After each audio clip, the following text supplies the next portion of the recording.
So finally, speaking of research entrepreneurs, I think our best known example of research entrepreneurs at the university is Professor Thomas Maschmeyer. Um, Thomas Maschmeyer is a professor of chemistry in the Faculty of Science. He is, I think, best known probably at the university for being the executive chairman of Julion, but he is a serial entrepreneur. And, what's very cool about Julion is that I was first initially exposed to the battery technology through the Living Lab campus example on campus, where some of our technologies are actually kind of being used to improve campus life, particularly around sustainability issues. So chuffed to have you here, Thomas. Very much.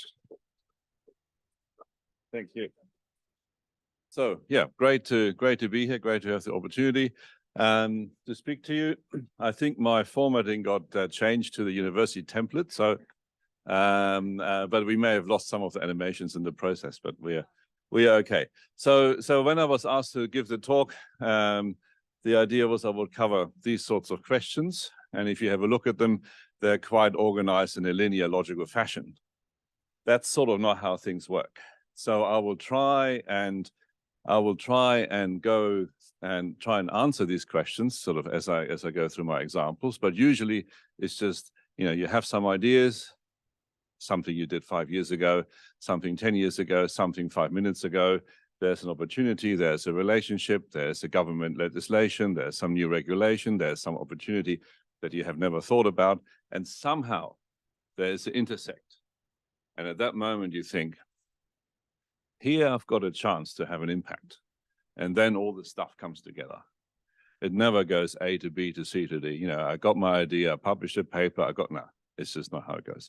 Sometimes it might, but in my experience, it never did. So first of all, why would I want to commercialize in the first place? What's my motivation? And in my case, it was thinking about sustainability and our sustainability crisis, which we have in terms of clean air, fresh water, energy, and climate.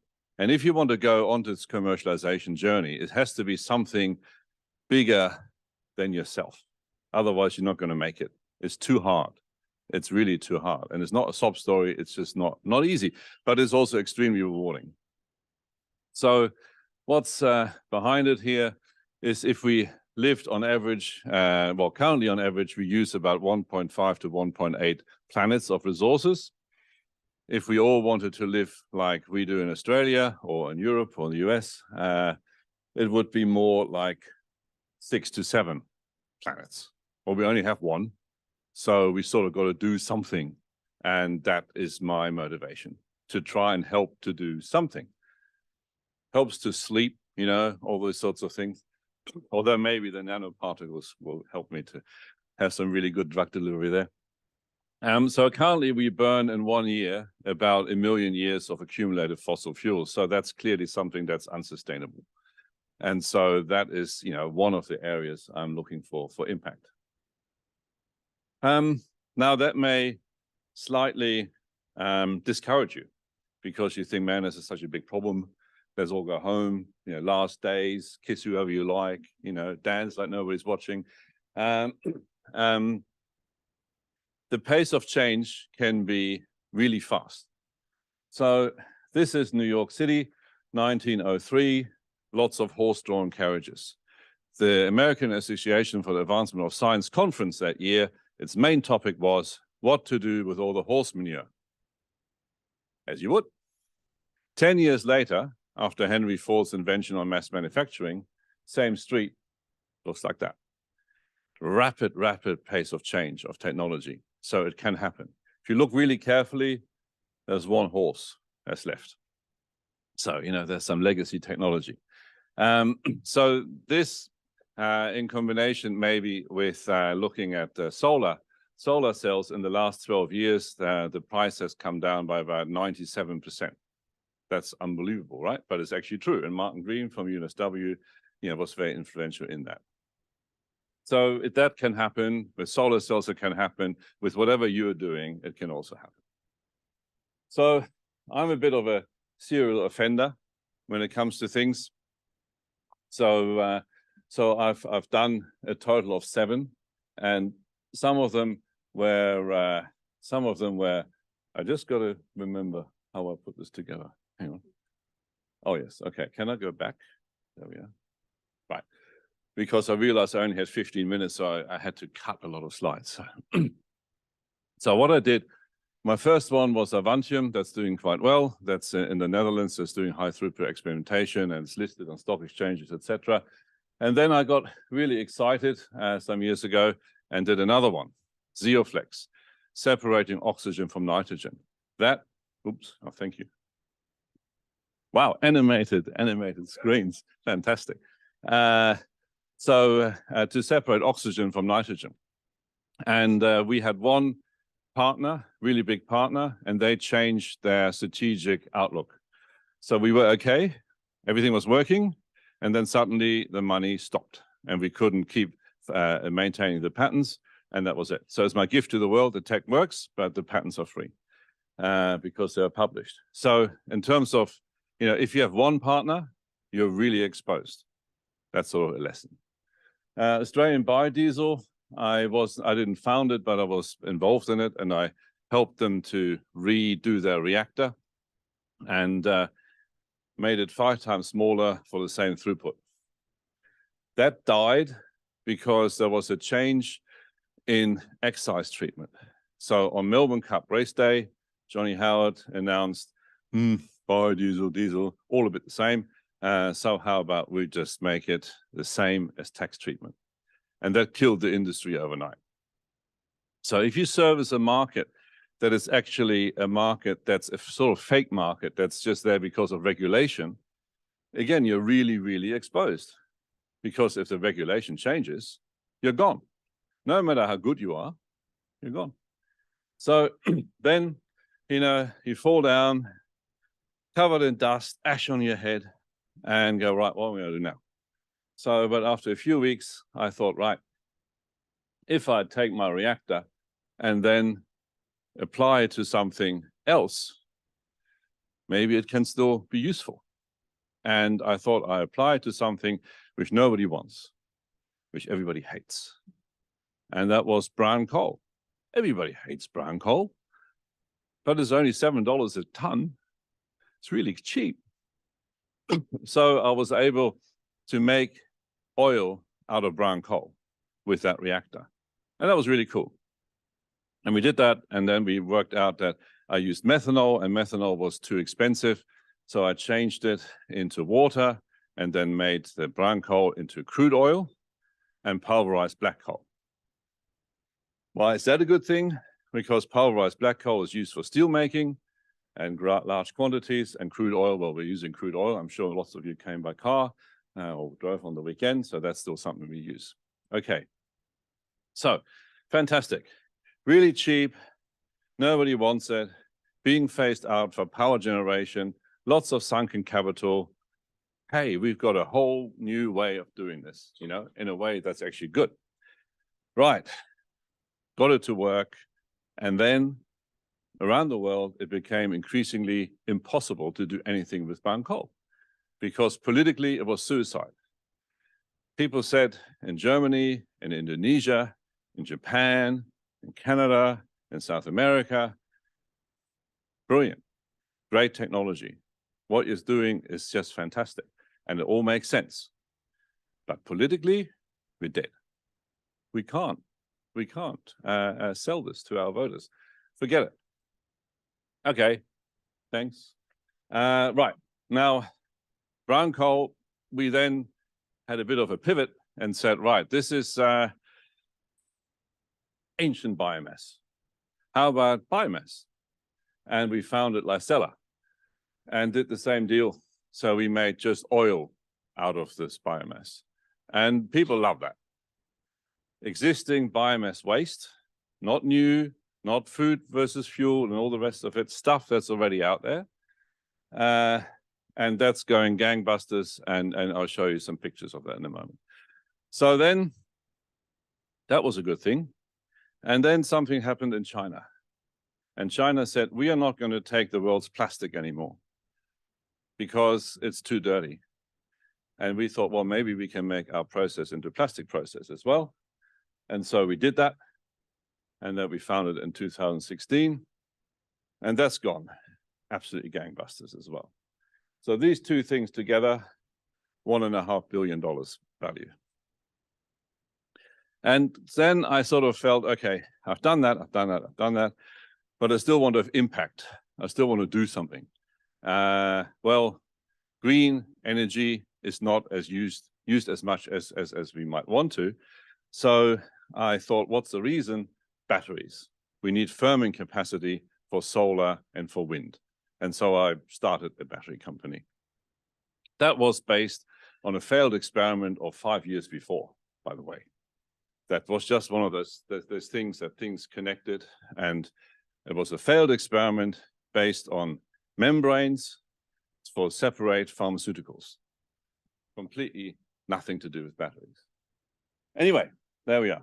So I won't go through the process of, so this was just to give you a number of ideas of what can go wrong, what can work, what to look out for. So that's the process. I won't go through in detail. Here's your plastic. That's the plant just commissioned in the UK, 28 meters high. And this is what we can make up there, all these streams, petrochemical streams, and they are fully tradable internationally. So we don't have to change anything. We can go into the market as they are. Really, really important. And so that's what we do with plastics. And as you can see, there are lots of company names here, and there are some of the biggest companies in the world. Dow is the biggest chemical company in the world, the biggest plastic producer. Shell, the second biggest plastic producer. KBR, one of the biggest engineering companies. They bought a license for $100 million US to sell it. And so plants currently are being built by LG Chem in South Korea, by Mitsubishi Chemical in Japan, by Chevron Phillips in North America, by Dow in Germany, and by us in the UK. And it's just mushrooming. So basically the industry has said, this is the answer for end-of-life mixed plastic, the stuff we can't normally recycle, which is cool. Well, I thought it was cool anyway. But then we did the biomass as well. And there you go. We can't see it. It's not water.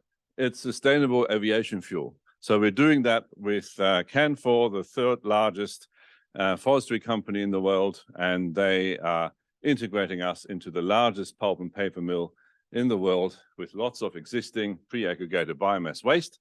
And we are the ones who are going to have the largest plant to make this stuff in the world, and we're commissioning in about 2 months' time. So it's the answer to long-haul flights. It can't go on batteries, maybe hydrogen, but who wants to do that? So it'll be organic fuels, and that's what we're doing. Right, let's remember. Oh yes, external validation is important. So the European Union just came up with an independent report, and to cut a long story short, looking at plastic recycling, against everybody else, what we do has a global warming potential that is 50% lower than the next best recycling technology. So that's really great.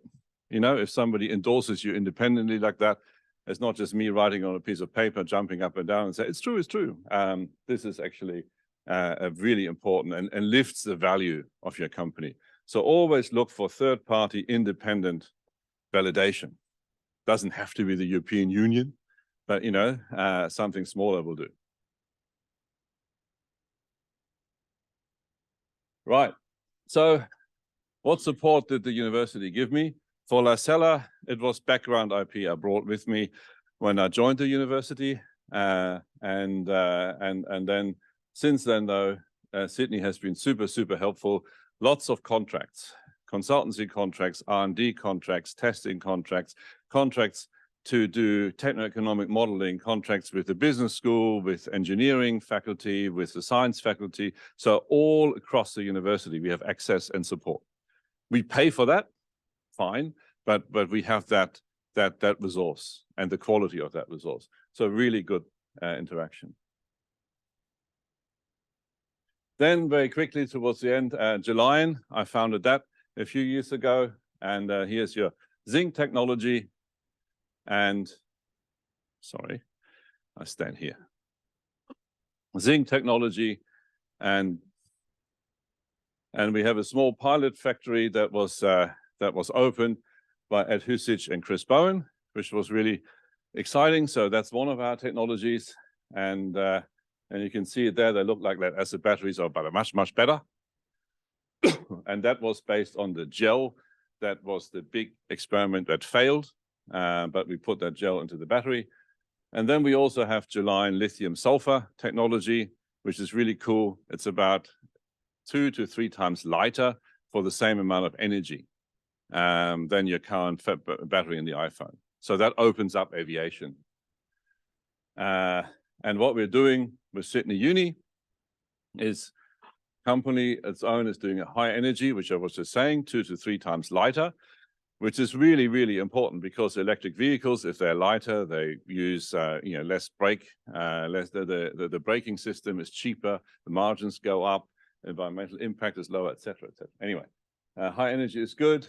This stuff will go into airplanes. If you look at Lilium, those batteries are in there.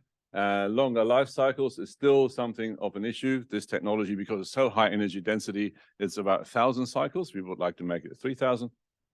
But Sydney Uni, the interaction is on catalytic materials, where it's my lab having a contract with the university to make sure I can dump my electricity in or out of the battery as quickly as possible. So high power, right? All my energy, bang, out.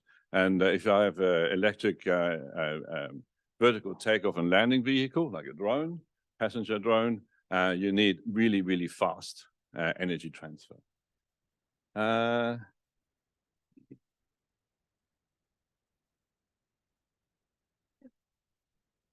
No, he's not happy. All right. Okay. So what support did I get from the university? Well, it was a straightforward spin out. So everything I think belongs to the university, if anybody's listening. Yeah. And so I filed the record of inventions. The university then does the patents. Well, I help a little bit. And then the company gets access to the patents, either through licensing, buying the patents with money, with equity, whatever. So that has happened a few times. So that was really good. And then we have the same deal as with Licella. So lots of contracts around the university making access to the system. So really, really fantastic win-win situation because the uni gets a fair amount of overheads, right? I mean, out of that as well. So it's been many millions of dollars. But then I think, and the solar benches were mentioned early. That was for us a game changer, that the university said, we are backing our own technology. That gave us the credibility to raise money and at the end of the day, list on the London Stock Exchange. So that bit was really, really important, that the home base, which knows you best, says it's all right. So other people can not hide behind that, but can be made confident about that. So what did I learn? There's not one way. We already heard that. Lots of different ways. If anybody says there's only one way, walk away. Understanding business basics is important. Things like discounted cash flow and internal rate of return may sound boring. Concepts for scientists are eye-wateringly simple. But, you need to know the language, right? You need to know the language. Really important. Strive to succeed, not to avoid failure. It's sort of the same, and it's a different universe. Think about that. Relationships, super important. Relationships, when things go tough, you might want a good relationship with your family and friends, but also relationships in your team, your investors, your stakeholders, your employer, the university, super important. So you've got to be clever to beat everybody. But in order to do that, you got to get people on a journey with you. And for that, you need a high EQ, not just IQ. Really important. And, as a little hint, starting to speak to the other party's needs first. Don't say to the university, hey, you know what? I've got this great idea and I need this. Think about the person you're talking to maybe in the tech transfer office or whatever, and think about, well, what do they need to get out of this conversation? How can I make them look good? How can I make my DVCR look good? How can I make my VC look good? think of it from that point of view, and then weave your ask into a narrative that starts that way.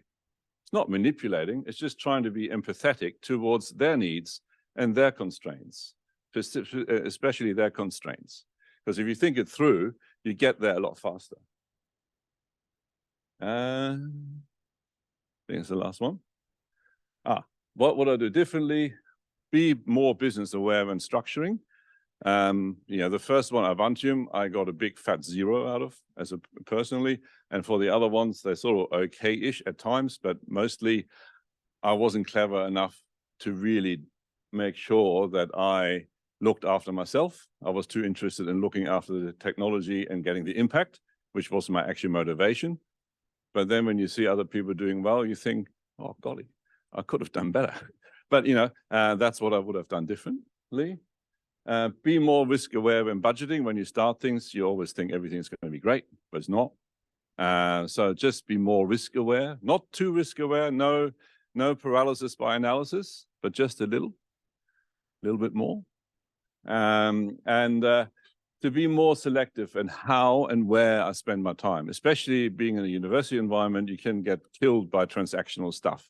And now everything is online, and I have tickets, and I don't have people anymore. When you know somebody, you have a person, you can cut through all the rubbish and go, I need this done. Can you please help me? You involve them on the journey. They're excited, right? You form a bit of a team, bit of a rapport. Now I've got a rapport with a bloody ticket, right? I mean, it's close enough to resign at times, but anyway, I'm still here. So that's an issue. And then to set very clear boundaries, really important, about what you do and what you're responsible for, and what other people do and what they're responsible for. And be disciplined about that, because it's so easy to blur that, and you're responsible for everything, and you do everything. And you disempower the people around you, and you are not doing yourself a favor over a long time. So that's an important one. And yeah, develop a common, whoopsie. That was not great. There you go. Develop a common vision, go for a win-win, weave a dream, and have fun. There you go. Thank you very much.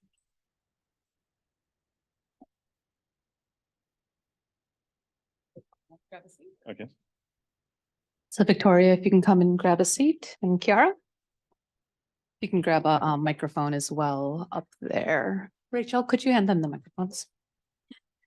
So we only have about 15 minutes or so for the panel. So I'm just going to start off with, I guess, a couple questions. I don't know if we'll have much time for audience questions, but maybe you guys can stick around for a little bit.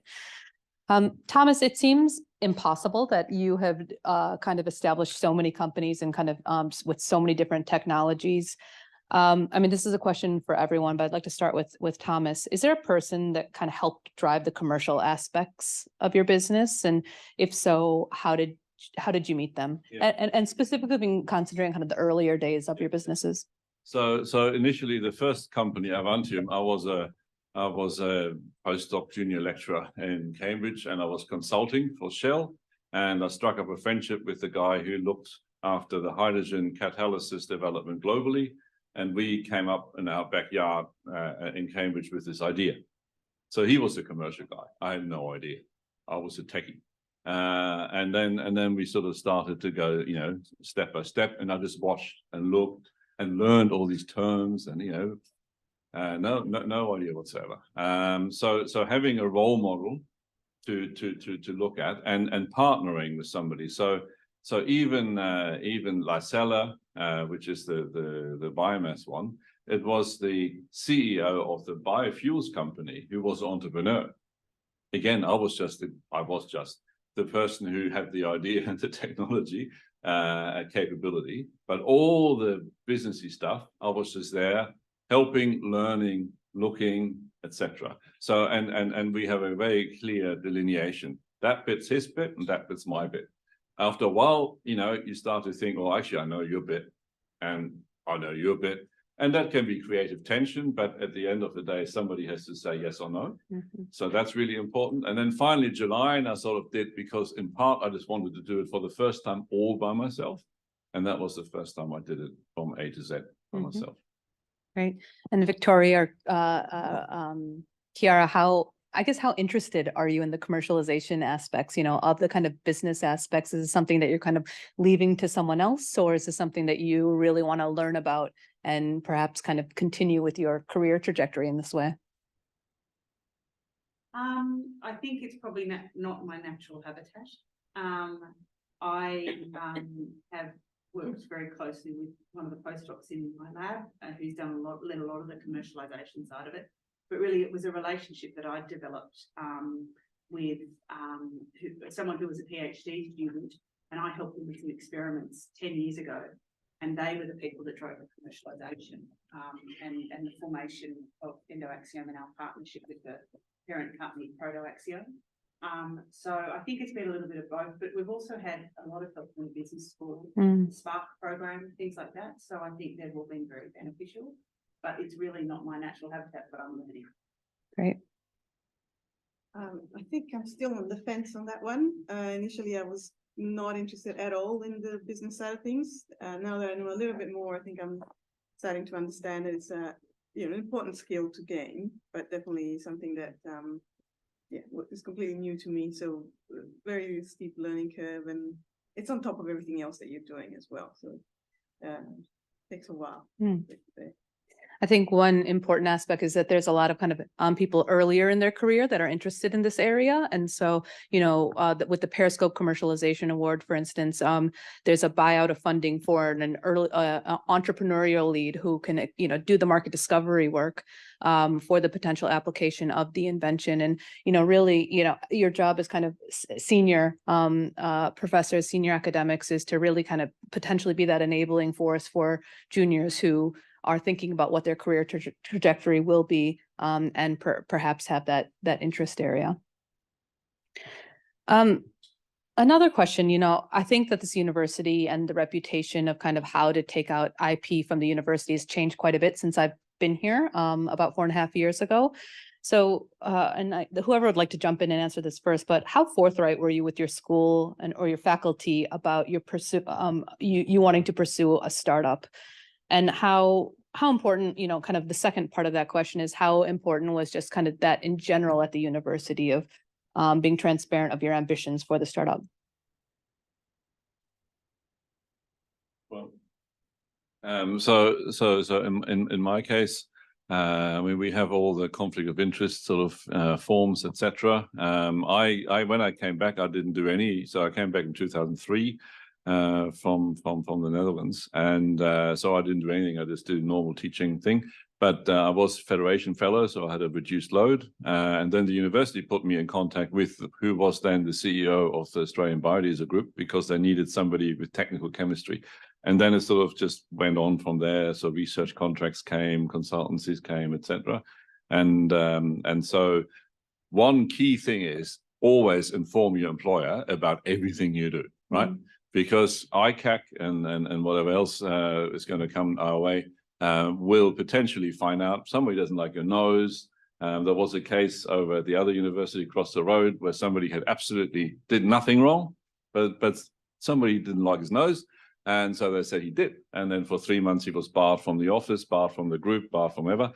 And that ruined his career, that he had to leave and go somewhere else. So you want to be whiter than white. You don't just do the right thing. You absolutely make sure that everybody sees you are doing the right thing, right? It's a protective, proactive measure.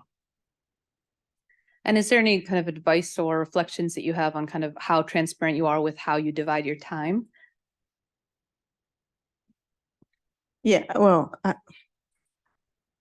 I don't conceive to not be transparent. I guess I haven't lived in maybe in the business world long enough to know that you have any other way to be, but I don't see why you would not do that. I mean, it would be extremely stressful to have to do anything different.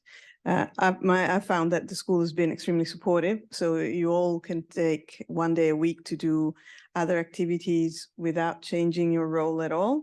Right, so let's say your load will remain the same, but you're allowed to work on an industrial project or something else unrelated to your university work 1 day a week after you've agreed with your head of school. And then beyond that, you can go part-time. Generally, I found the university very keen to support any startup venture. So there hasn't been any barrier for me to doing that. Yeah, no, I think that's, I've not had any. Yeah. So there's this conflict of interest online thing. So anything that I'm doing, every day on average, and if I get some money or if I have an interest or whatever, it's all in there, and it's signed off by the head of school, it's signed off by the dean, so they know exactly which side on the bed I lie on. It's really great to hear because, showcasing these stories and your journeys is really important to let, I think, everyone in the room and everyone online know that you don't have anything to fear. I've had a lot of conversations with researchers, particularly earlier in their career, where they felt like they've had to hide a lot of their activity, which is, an uncomfortable place to be, particularly when you're doing research and you want to develop your technology and you're kind of not sure where your alliances lie. And I think being transparent with the university, it helps you kind of figure out kind of which hat you're wearing and at what time. I actually just want to take that a step further. I think it's vital. You could lose your job. I mean, be open, be transparent. You've got nothing to hide in doing these things. The university encourages commercialisation, and I think hiding it is not a way to success, is what I would say. But you have to work more than 38.5 hours. So in terms of how do I spend my time? Well, I spend my time doing maybe 60 or 65. And then I can do all the things I need to do. And I graduate my students and I publish my papers and I get my grants, etc., and do the other stuff. In 38.5, I couldn't. And then my online form would look different. But, a day doesn't have 7.5 hours. And I think in a senior role, it just doesn't. I mean, it's just even in the contract, I think, right, you're supposed to add, that's your baseline, and then anything in addition you're expected to do for no extra compensation. So that's just what it is. Great.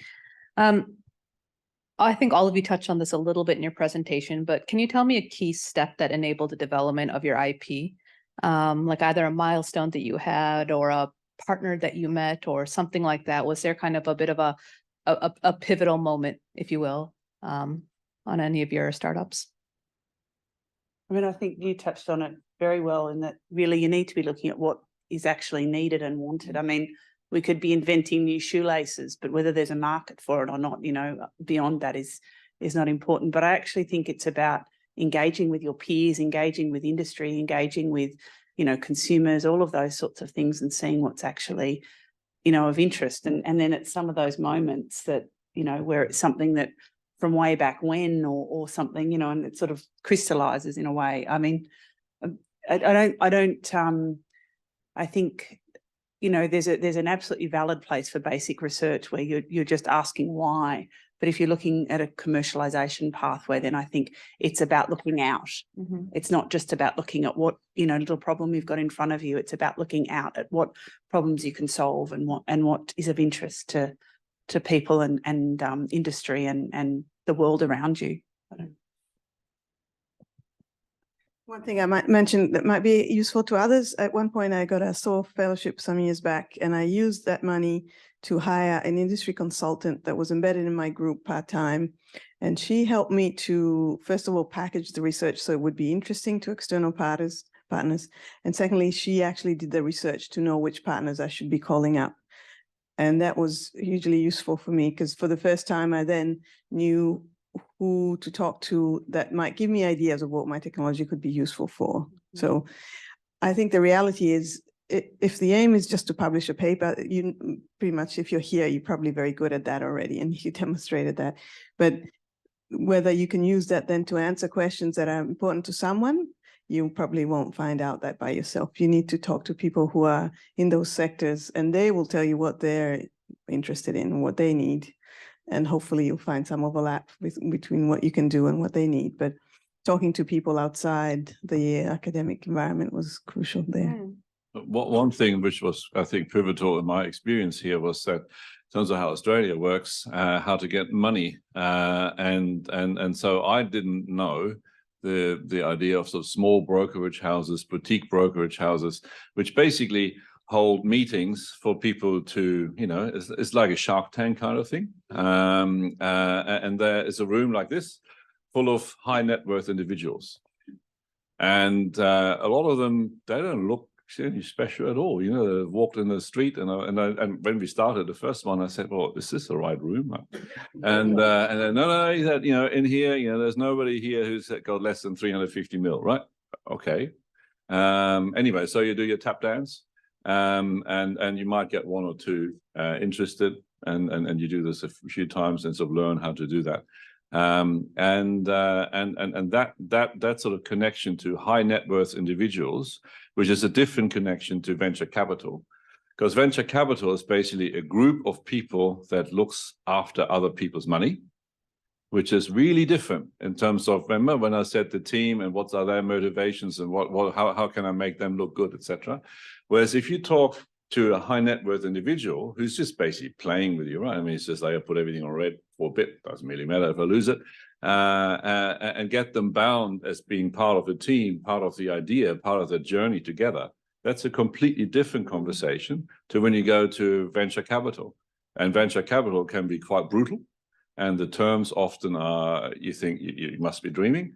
Whereas the high net worth, often self-made people, they sort of been on that journey themselves. It's quite a different approach. And I think for startups, it's a really good one. And maybe one the university also could do a little bit more of trying to tap into that, make them feel welcome, you know, have these sort of shows of talent. Because venture capitalism, you know, some people call it vulture capitalism for a reason. And it's good. It's a valid form, but there are also other forms. And in Australia, there seem to be a lot of people in that sort of range who have a few 100 million and who are interested in doing something, and increasingly interested in doing something with impact, because often it's the generation that didn't accumulate the 100 or 200 million. They were given it and they want to do something. And it's a really rich vein to mine. And it's the universities that have that IP that is the impact-oriented IP. I mean, that's, you know, they're more concentrated here than anywhere else. I think you're right. I think the university could do a lot better job of kind of showcasing, you know, the people and the IP that we had to externals, whether they be alumni or, you know, family offices or whatever it might be. We have probably one final question online before networking. Yes, we have a question from Kay Doble. The pinch point for the project we are trying to commercialize is our lack of experience in business culture. For example, how to write a business plan, what sort of data we need to attract a possible commercial partner, and how to get this. What advice can you offer about this? This is not an area where the uni has been able to offer us support. I can say what worked for me. I had no idea how to do those things. I did attend the Incubate, what's it called? Accelerator.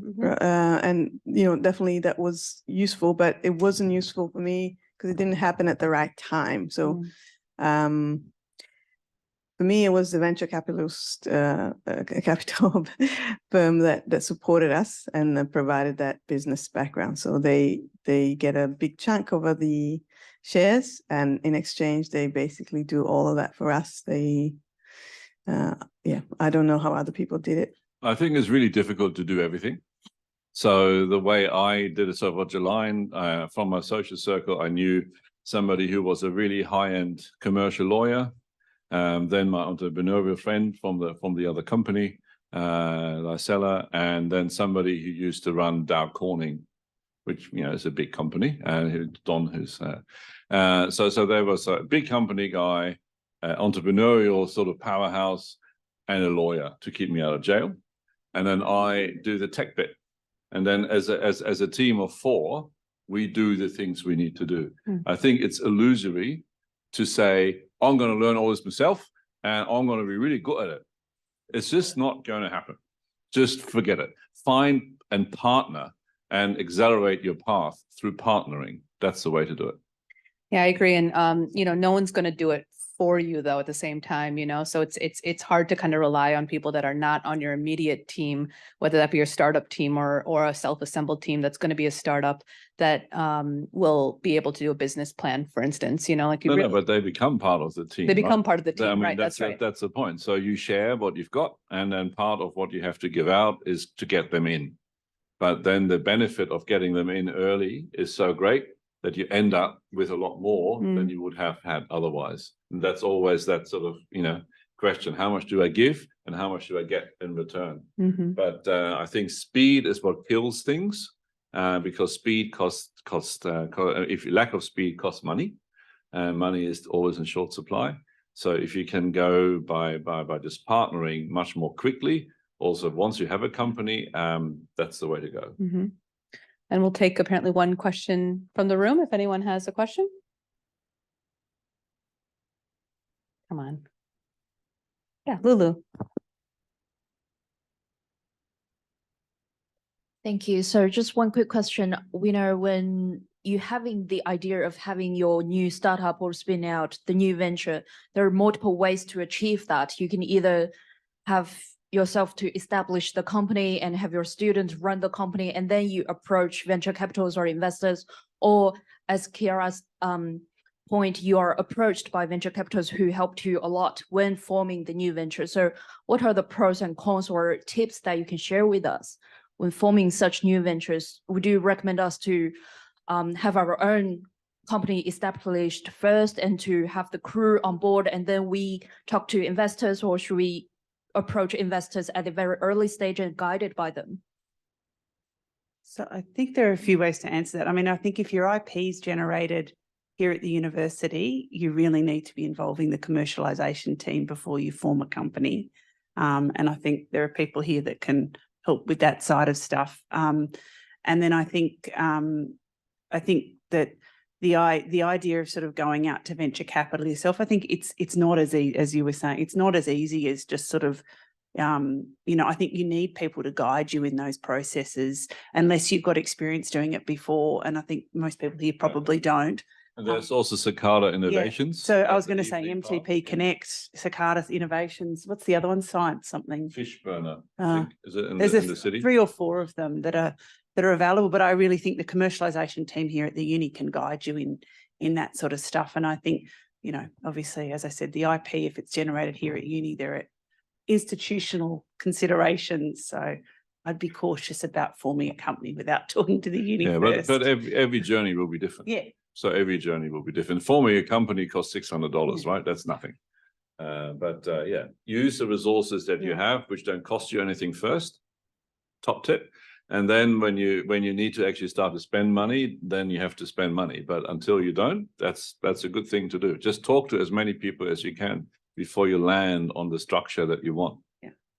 And I think you'll be hard pressed to get venture capital money unless you kind of have that team and really kind of have something that a third party will believe will have a 10x return.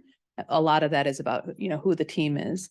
I think that's different if you're kind of talking about the university's venture partners, UniSeed or IP group, who are partially there to kind of help establish that. So generally, be confident on what you have first, unless, as early on in the commercialization process, the commercialization team does bring those opportunities to UniSeed and IP group.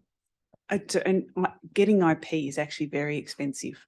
So, it's not a cheap process. The, university invests very heavily when it protects IP. So I think, use what's available. The uni for free. won't actually necessarily do it, right? So they will pay for the initial phase, which will take up to 3 years.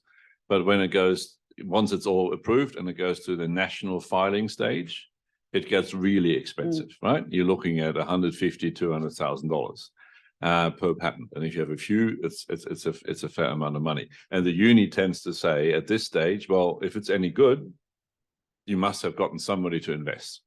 Who is that then? They can take over. I mean, very, very rarely does the university actually pay at the national filing stage. Interesting. All right. Well, I think that's all the time we have for the discussion. You feel free to stick around for the next half an hour or so for networking. I think there's a survey, Rachel, if you want to.